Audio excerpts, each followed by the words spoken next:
Hello बच्चों, कैसे हैं आप सभी? क्या हाल चाल? आप सभी का स्वागत है ज्योग्राफी पाठशाला में। मुझे उम्मीद है कि आप बड़े अच्छे होंगे और बेहतरीन ढंग से पढ़ रहे होंगे और होना भी चाहिए, क्योंकि अब एग्जाम नजदीक आ गए हैं बेटा। 1 महीने से कम समय बचा है।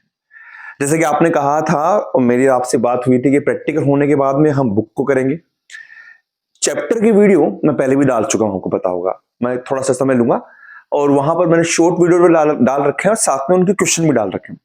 अब नया क्या करने जा रहे हैं इस बार? इस बार मैं करने जा रहा हूं बेटा कि जब चैप्टर पढ़ेंगे तो हमारे दिमाग में ये रहेगा कि इस चैप्टर में से बहुविकल्पी प्रश्न बन रहे हैं, रिक्त स्थान बन रहे हैं, एक मतलब वन लाइनर बन रहे हैं, किस तरीके के क्वेश्चन बन रहे हैं, बड़े बन रहे हैं, छोटे बन रहे हैं। तो हमारी स्टडी, हम उस चैप्टर को पढ़ेंगे तो उसी तरीके से उसमें से क्वेश्चन निकालेंगे। अपने आप निकालेंगे, आपको खुद को समझ में आएगा।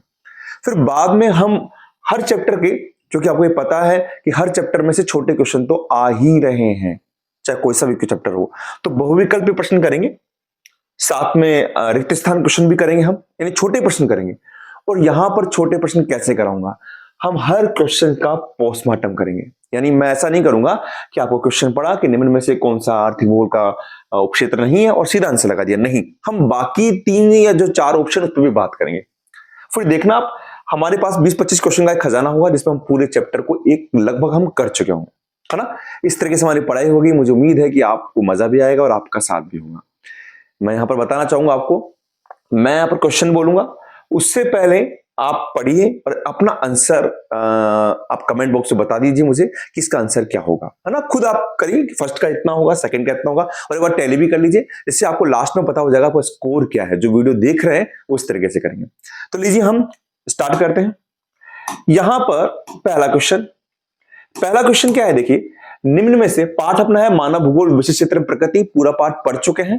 पहला है, निम्न में से कौन सा आर्थिक भूगोल का उपक्षेत्र नहीं है? अब दिमाग में आना चाहिए सर, आर्थिक भूगोल क्या है। भूगोल के पाठ पढ़े थे आपने, जिसमें आर्थिक भूगोल था, सामाजिक था, नगरीय था, राजनीतिक था। तो ऑप्शन ए चलते हैं, संसाधन भूगोल। सर संसाधन का मतलब ही ये होता है कि हम उसमें अर्थ अर्जन करेंगे। आर्थिक का मतलब अर्थ अर्जन करना, तो सर ये तो क्षेत्र है। पर्यटन भूगोल, ये भी सर आर्थिक भूगोल का एक पार्ट है। कृषि भूगोल, बिल्कुल सर, कृषि भूगोल भी आर्थिक भूगोल का पार्ट है ना। लेकिन अब बचा क्या? सैन्य भूगोल। सैन्य भूगोल आपके राजनीतिक भूगोल का पार्ट है, यानी राजनीतिक भूगोल का हिस्सा है। तो इसका उत्तर हो जाएगा, उपक्षेत्र नहीं है। इस नहीं पे थोड़ा सा आपको फोकस रखना है। उत्तर हो जाएगा 4। ठीक है, लीजिए सेकंड क्वेश्चन क्या है। मानव भूगोल के जनक कौन है? मानव भूगोल के जनक कौन है? अब मानव भूगोल के जनक की बात करें हम, तो आपके इसमें ऑप्शन लेते हैं। पहला है ब्लास, दूसरा है एलन सैम्पल, तीसरा है रेडजेल और चौथा है ग्रिफिथ टेलर। आप अपना आंसर बताइए, क्या होगा इसका आंसर। यहां पर मानव भूगोल के साथ में मैं अगर यहां पर कर दूं कि आधुनिक मानव भूगोल कर दूं, तो भी वही आंसर रहेगा। बताइए क्या आंसर होगा। बिल्कुल आपने सोच लिया होगा, इसका आंसर होगा रेडजेल, फ्रेडरिक रेडजेल। ठीक है, लेकिन हम सर बाकी ऑप्शन पे तो बात करें। देखिए ब्लास की बात करें सर, तो बिडाल डी ब्लास है, जो कहां के हैं सर? ये फ्रांस के हैं सर। इन्होंने फ्रांसीसी विचारधारा दी है जिसका नाम था संभववाद दिया था। क्या था? संभववाद विचारधारा दी थी। संभववाद विचारधारा क्या है? जिसमें मनुष्य को प्रमुख बताया गया है। इन्होंने एक परिभाषा भी दी है सर मानव भूगोल की। इन्होंने बताया कि पृथ्वी पर निवास करने वाले जीव तथा उसको प्रभावित करने वाले भौतिक नियमों के मध्य संबंधों का अध्ययन मानव भूगोल है। ये ब्लास महोदय ने कहा है। एलन सैम्पल जो रेडजेल की शिष्या है, ये कहां की है? ये अमेरिका की है साहब। और सर इन्होंने भी एक परिभाषा दी है। इन्होंने गति की परिभाषा दी है, यानी इन्होंने पृथ्वी को भी गतिमान माना है और मनुष्य को भी। इन्होंने कहा है कि अस्थिर पृथ्वी और क्रियाशील मानव के मध्य पारस्परिक परिवर्तनशील संबंधों का अध्ययन मानव भूगोल है। शब्दों को आप सोचिएगा, पारस्परिक परिवर्तनशील, यानी गत्यात्मक विचारधारा मिल रही है। रेडजेल इसका आंसर हो जाएगा। फ्रेडरिक रेडजेल जर्मनी के हैं, जिनको आधुनिक मानव भूगोल का जन्मदाता कहते हैं। क्यों कहते हैं? क्योंकि इन्होंने पुस्तक लिखी है जिसका नाम है एंथ्रोपोजोग्राफी है। एंथ्रोपोजोग्राफी है। और जी इन्होंने परिभाषा भी दी है। क्या दी है? कि मानव समाज प्लस धरातल के मध्य संश्लेषित संबंधों का अध्ययन क्या है? मानव भूगोल। अब आप देखिए, मैं आपको 2 मिनट लूंगा। हमारा आंसर क्या आ रहा था? रेडजेल आ रहा था। लेकिन बेटा हमने कितने क्वेश्चन कर लिए? हमने ब्लास के बारे में जान लिया, हमने सैंपल के बारे में जान लिया, हमने रेडजेल के बारे में जान लिया। इस तरीके से हम पढ़ाई करेंगे और आपको घर पे भी ऐसे पढ़ाई करनी है। ग्रिफिथ टेलर साहब के बारे में बात करें, सर टेलर साहब हैं तो इन्होंने नए कपड़ों की बात की थी, तो इन्होंने नवनियतिवाद विचारधारा दी है सर। इन्होंने रुको और जाओ सिद्धांत दिया है सर। ठीक है, ये सारे ऑप्शन हो गए, इसका उत्तर हो जाएगा रेड जेल। नेक्स्ट क्वेश्चन देखिए आप, क्या है? शहरों में चौराहे पर यातायात नियंत्रक बत्तियां कौन सी विचारधारा से संबंधित है? यातायात नियंत्रक, अभी अभी सर आपने कहा था कि एक विद्वान थे ग्रिफिथ टेलर, जिन्होंने कहा था रुको और जाओ।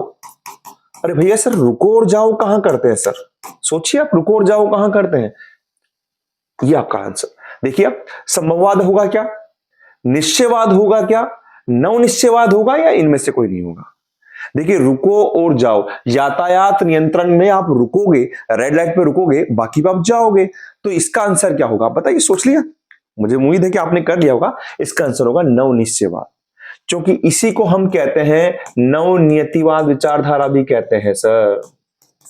इसी को हम रुको और जाओ सिद्धांत भी कहते हैं, रुको और जाओ सिद्धांत भी कहते हैं। ये विचारधारा सर संभववाद और निश्चयवाद के मध्य कड़ी का काम करती है सर, क्योंकि इसमें मनुष्य व प्रकृति के मध्य सामंजस्य बताया गया है। मनुष्य व प्रकृति के मध्य क्या बताया गया है? सामंजस्य बताया गया है। आपका पूरा चैप्टर देखना किस तरीके से होगा। हम बहुविकल्पीय चैप्टर क्वेश्चंस के अंदर ही हम बड़े छोटे सब क्वेश्चन हो जाएंगे हमारे पास में। निश्चयवाद क्या है सर? इसके नाम सुनिए सर, इसको नियतिवाद विचारधारा भी कहते हैं सर, इसको पर्यावरणीय निश्चयवाद विचारधारा भी कहते हैं, पर्यावरणीय निश्चयवाद विचारधारा भी कहते हैं। इसको कहते हैं जर्मन विचारधारा, क्योंकि अगर हम मानते हैं कि फ्रेडरिक रेडजल साहब ने दी है, और इसमें प्रकृति प्रमुख है सर। कौन प्रमुख है? प्रकृति। संभववाद विचारधारा अभी बात की थी सर, इसको ब्लास, इसको किसने दिया था सर? ब्लास ने दिया था, ब्लास साहब ने दिया था, फ्रांस के थे। और इसमें बताया गया था कि मनुष्य प्रमुख है, मनुष्य के सामने असंख्य संभावनाएं बिखरी हुई है, वो किसी का भी यूज कर सकता है। क्वेश्चन नंबर 3 क्लियर हो गया। लीजिए 4 का पोस्टमार्टम करें। मानव भूगोल, मानव भूगोल में किसके अध्ययन पर बल दिया गया है? सर आपने बताया था कि ये पृथ्वी है। पृथ्वी का जब अध्ययन कर रहे थे तब हम भौतिक भूगोल को पढ़ रहे थे, लेकिन हमने क्या किया, जब मनुष्य ने यहाँ पर मकान बना दिए, रेलगाड़ियां बना दी, तो उसको पढ़ना भी जरूरी हो गया। जब उसको पढ़ना जरूरी हो गया, किसके सापेक्ष? भौतिक पर्यावरण के सापेक्ष, उसको मानव भूगोल कहते हैं। तो क्या इसमें हम प्रकृति को पढ़ेंगे केवल? क्या इसमें हम मानव को पढ़ेंगे केवल, या प्रकृति और मानव को पढ़ेंगे, या कोई से को नहीं पढ़ेंगे? सर आप बोल रहे हैं कि मकानों को भी पढ़ना है, इन मनुष्य को भी पढ़ना है, आप बोल रहे हैं पर्वत पठार को भी पढ़ना है, उसके सापेक्ष में, तो इसका आंसर हो जाएगा प्रकृति और मानव। ठीक है, नेक्स्ट क्वेश्चन देखिए आप। 70 के दशक में किस विचारधारा का उदय नहीं हुआ है? सर ये कहां पर है? ये वहां पर है जहां पर मैं बताया था मानव जो भूगोल है उसके उपागम बताए थे बेटा, आपको याद आ रहा हो तो। इसमें बात की थी, उपागम था अन्वेषण और उसका विश्लेषण, फिर था प्रादेशिक विश्लेषण, फिर था उसका स्थानिक संगठन, पहले स्थान खोजो, फिर उसके बारे में बाता पता करो, फिर उसके बारे में कंप्यूटर से चर्चा करो आप, स्थानिक संगठन। और एक था मात्रात्मक क्रांति के विरोध में 70 के दशक में 3 विचारधारा का उदय हुआ था। तो इनमें से कौन सी नहीं है? आमूलवादी सर, बताइए आप, व्यवहारवादी, मानवतावादी, आधुनिकवाद। आप बताइए किसका उदय नहीं हुआ? मैं एक रिक्वेस्ट कर लूं बेटा, यहां पर नहीं पर जोर दे देना है, गलत कर दोगे। सर आमूलवादी तो था, इसको रेडिकल विचारधारा भी कहते हैं सर। बिल्कुल सर। अच्छा, और इसको सर ये मार्क्स के सिद्धांत पर आधारित है सर, क्योंकि इसमें क्या हुआ था, निर्धनता, जो असामाजिक असमानता थी निर्धन लोगों का, और जो पूंजीपति जो है उनके मध्य विरोध की बात की गई थी। सर व्यवहारवादी क्या होता है सर? व्यवहारवादी ये प्रत्यक्ष अनुभव पर आधारित है सर। प्रत्यक्ष अनुभव, प्रत्यक्ष अनुभव का मतलब धर्म की बात करेंगे, जाति की बात करेंगे, प्रजाति की बात करेंगे, संस्कृति की बात करेंगे। मानवतावादी सर, इसको कल्याणपरक विचारधारा भी कहते हैं सर, कल्याणपरक विचारधारा भी कहते हैं। ऐसे मनुष्य के कल्याण की बात की गई है, उसकी शिक्षा की, उसके स्वास्थ्य की, उसके रोजगार की। आधुनिकवाद ये कोई विचारधारा नहीं है, इसका उत्तर हो जाएगा कौन सा? आधुनिकवाद हो जाएगा। ठीक है, तो यानी ये विचारधारा नहीं है। 3 की बात हम कर चुके हैं। आमूलवादी में मार्क्स का प्रभाव है, ये ध्यान रखना, क्वेश्चन आ जाता है। मानव भूगोल की कल्याण परख अथवा मानवतावादी विचारधारा जो भी हम बात कर रहे थे यहां पर, मुझे उम्मीद है कि बेटा आपको समझ में आया होगा, मजा भी आ रहा होगा। आप देखिए एक क्वेश्चन से कितने क्वेश्चन कर रहे हैं। चैप्टर आपके पास में बार बार रिवीजन होगा, एक बार नहीं, हर क्वेश्चन के अंदर आप शुरू से लेकर एंड तक पहुंच जाएंगे, आप पूरा चैप्टर रिकॉल होगा आपके पास। क्या कह रहा है? मानव भूगोल की कल्याणपरक अथवा मानवतावादी विचारधारा का संबंध है धार्मिक कल्याण से। सर धर्म की बात नहीं की थी। कल्याणपरक विचारधारा के अंदर तो हमने बात की थी कि मनुष्य के, हम उसके शिक्षा की बात करेंगे, स्वास्थ्य की बात करेंगे, यानी एक तरीके से उसके लिए एक सामाजिक वातावरण तैयार कर देंगे सर। तो धार्मिक कल्याण, क्षेत्रीय कल्याण, सामाजिक कल्याण या निर्धनता कल्याण, बताइए आप क्या आंसर होगा? जब शिक्षा की बात करेंगे, स्वास्थ्य की बात करेंगे, आवास की बात करेंगे, तो इसमें ना तो धर्म है, ना क्षेत्र है, निर्धनता आएगा। इसका उत्तर हो जाएगा सामाजिक कल्याण। ओके जी, नेक्स्ट क्वेश्चन देखिए आप। निम्न में से कौन सा मानव भूगोल का उपागम नहीं है? याद कीजिए, नहीं है। उपागम की बात करेंगे तो पहला था आपके पास में अन्वेषण, खोज करना, दूसरा था प्रादेशिक विश्लेषण, तीसरा था स्थानिक संगठन। देखते हैं इसमें। क्षेत्रीय विभिन्नता, बिल्कुल सर है। मात्रात्मक क्रांति, सर मात्रात्मक क्रांति के विरोध में अभी आपने बात की थी कि 70 के दशक में जो 3 विचारधारा आई थी वो तो मात्रात्मक क्रांति के विरोध में आई थी सर। तो इसमें आंसर हो जाएगा मात्रात्मक क्रांति, इसका उपागम नहीं है। स्थानिक संगठन है, अन्वेषण और वर्णन है। अन्वेषण वर्णन कब हुआ था आपको पता है? पूरा जो आपका उपनिवेशवाद काल था, जो उपनिवेश काल था उससे पहले अन्वेषण और वर्णन ही तो हुआ था सबसे पहले। फिर इसके जब खोज हो गई तब आया था क्षेत्रीय विभेदन। ऐतिहासिक भूगोल किस मानव भूगोल क्षेत्र का उपक्षेत्र है? ऐतिहासिक भूगोल रासायनिक भूगोल का है क्या? सामाजिक भूगोल का है क्या? राजनीतिक भूगोल का है या जनसंख्या भूगोल का है सर राजनीतिक भूगोल में तो 2 ही है सर। एक तो सैन्य भूगोल है सर, है ना, सैन्य भूगोल अभी बताया था आपने सर, उसका था, है ना, लेकिन निर्वाचन भूगोल आ गया। इसका उत्तर हो जाएगा सामाजिक भूगोल। बताइए कैसा लग रहा है आपको, है ना? यहां पर आप चाहे तो टाइमर भी लगा सकते हैं बेटा, आप टाइमर के हिसाब से भी काम कर सकते हैं, कोई ऐसी बात नहीं है। आप टाइमर के हिसाब से भी इसमें काम कर सकते हैं। अभी तो हम ऐसे कर लेते हैं ना। ओके जी, नेक्स्ट लीजिए। मानव समाज एवं प्रकृति की प्रबल शक्तियों के मध्य अननोन क्रिया को कहते हैं। आप यहां कंफ्यूज होते हैं, क्वेश्चन को 2 बार पढ़िएगा। समाज, मानव समाज है, एवं प्रकृति की शक्ति कैसी है? प्रबल है। यानी प्रमुख कौन है? प्रमुख कौन है? प्रकृति है। अब प्रमुख प्रकृति कहां बताया गया था? अगर मैं आपको यहां पर लेकर जाऊं तो आप बताइए मुझे प्रमुख कहां बताया गया था? यहां पर निश्चयवाद में मैंने प्रमुख बताया था प्रकृति को। देखते हैं क्या आंसर है इसका। घबराना थोड़ी है, आंसर तो आएगा। पर्यावरणीय निश्चयवाद, नवनियतिवाद, संभववाद। प्रकृति कहां प्रमुख है सर? संभववाद में तो मनुष्य प्रमुख है। नवनियतिवाद में दोनों ही सामंजस्य रखेंगे।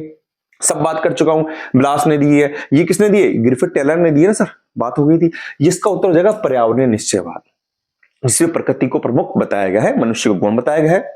जर्मन विचारधारा है और रेडजल इसके प्रतिपादक कह सकते हैं हम, है ना। ओके जी, निम्नलिखित में से आर्थिक भूगोल का उपक्षेत्र नहीं है। सर वापस आया लेकिन ऑप्शन चेंज हो गया। आर्थिक भूगोल का उपक्षेत्र नहीं है। कृषि भूगोल, सर ये तो है। आप पहले आप आंसर दीजिए, मैं नहीं दूंगा। आवास भूगोल, विपणन भूगोल, पर्यटन भूगोल। सोच लीजिए क्या आंसर होगा इसमें, आप सोचिए। कृषि होगा क्या, आवास होगा क्या, विपणन होगा क्या, पर्यटन होगा क्या? आंसर होगा इसके अंदर, बताइए आप। सर कृषि तो है, विपणन यानी व्यापार तो हो गया, बेचना है, पर्यटन भी हो गया सर। आवास भूगोल नहीं हुआ सर, आवास भूगोल सामाजिक भूगोल का पार्ट हो गया। ओके जी, किस भूगोलवेत्ता ने मानव भूगोल की परिभाषा में संबंधों की गत्यात्मक पर जोर दिया है? गत्यात्मकता पर।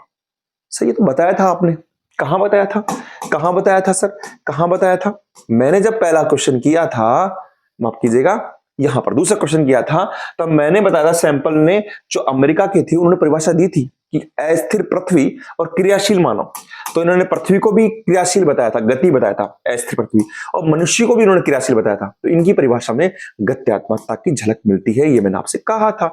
तो बताइए इसमें आंसर क्या हो जाएगा सर? एलन सैंपल हो जाएगा। रेडजल के बारे में सब कुछ जानते हैं, किताब रेडजल, है ना, एंथ्रोपोजियोग्राफी।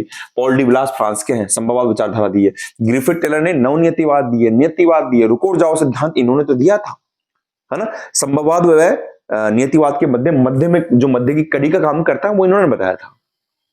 क्वेश्चन नंबर 12 है, मानव भूगोल मानव समाज और धरातल के बीच संबंधों का, संश्लिष्ट संबंधों का अध्ययन। ये किसने कहा?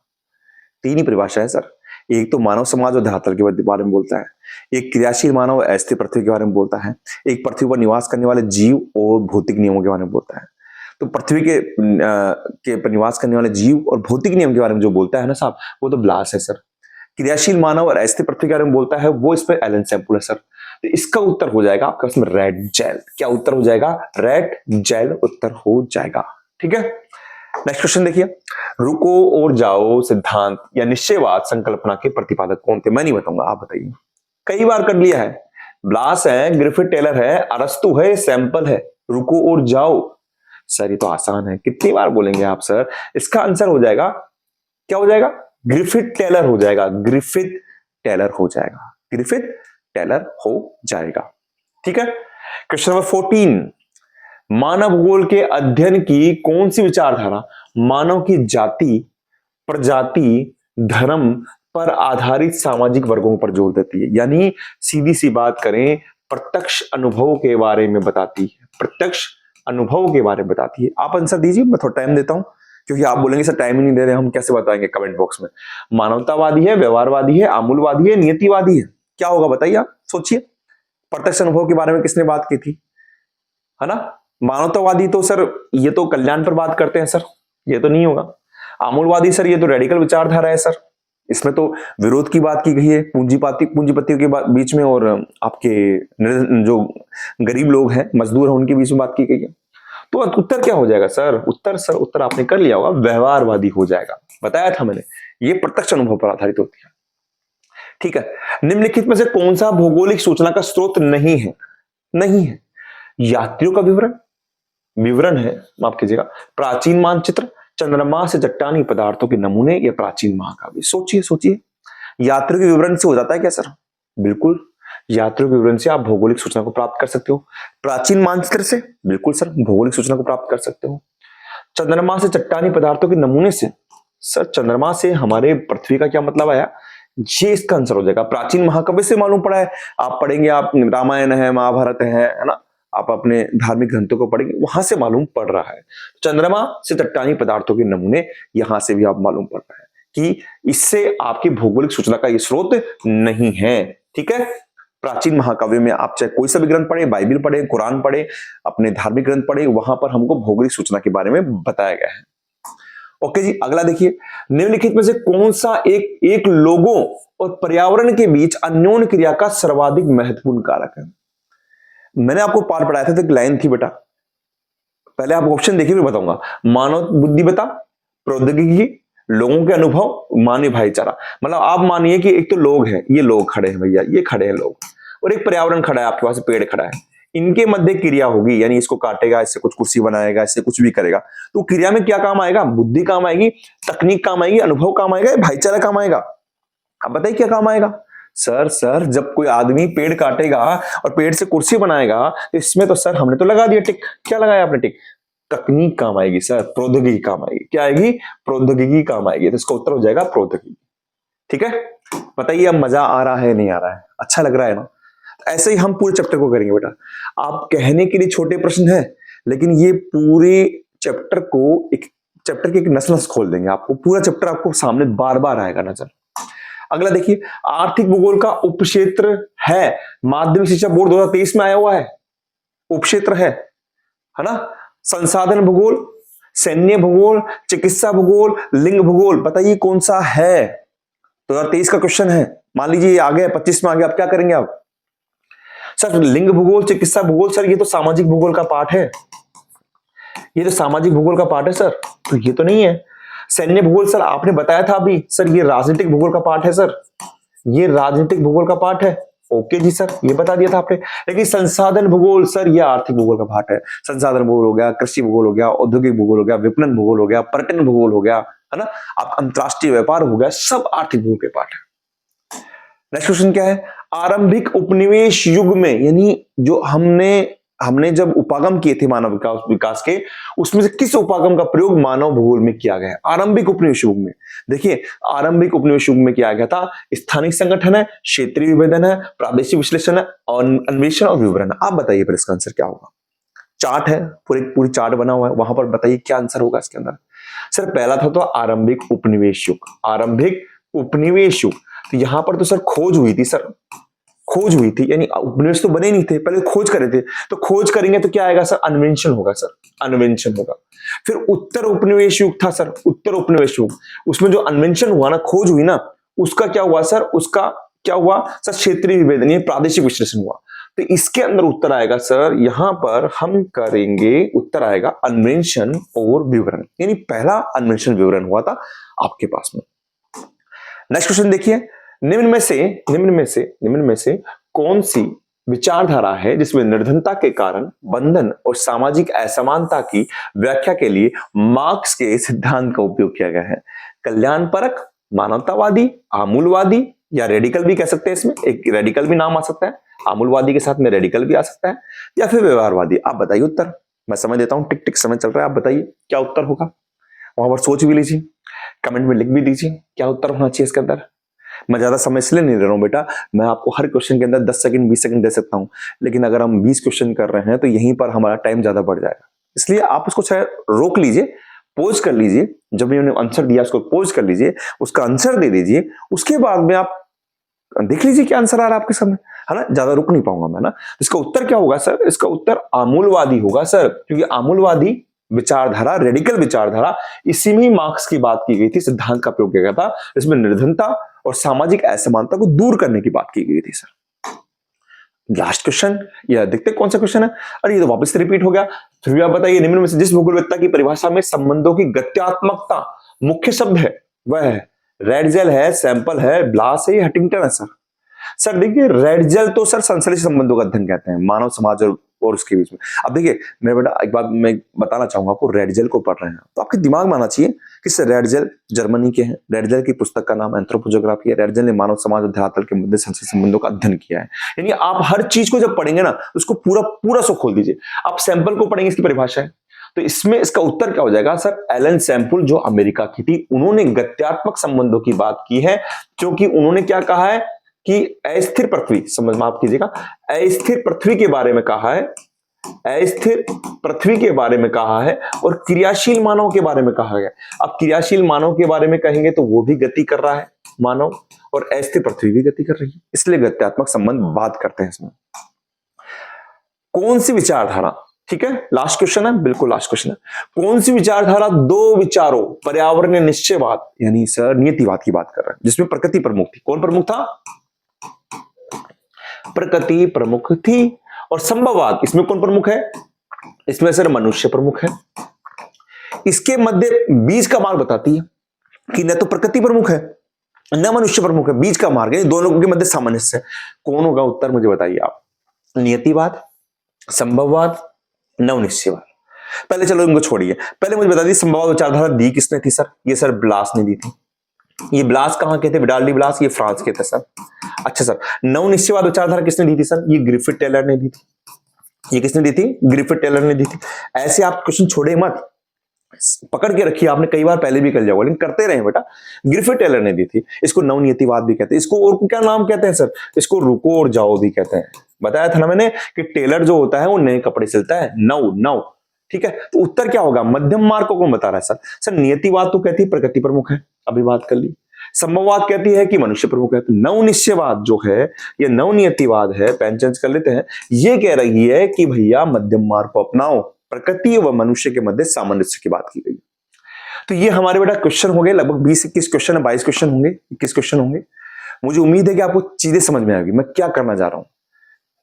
हम ये करने जा रहे हैं बेटा कि चैप्टर तो हम समझ लेंगे, चैप्टर के बारे में बात करेंगे कि यहां पर क्वेश्चन कौन कौन से बन रहे हैं, लेकिन हमारा मेन फोकस ये होगा कि हम छोटे जो प्रश्न होंगे, बहुविकल्प प्रश्न होंगे, उसमें हर ऑप्शन को बार बार अटैक करके हम हर बार उसका आंसर निकालने की कोशिश करेंगे, जिससे चैप्टर बार बार रिवीजन हो जाए।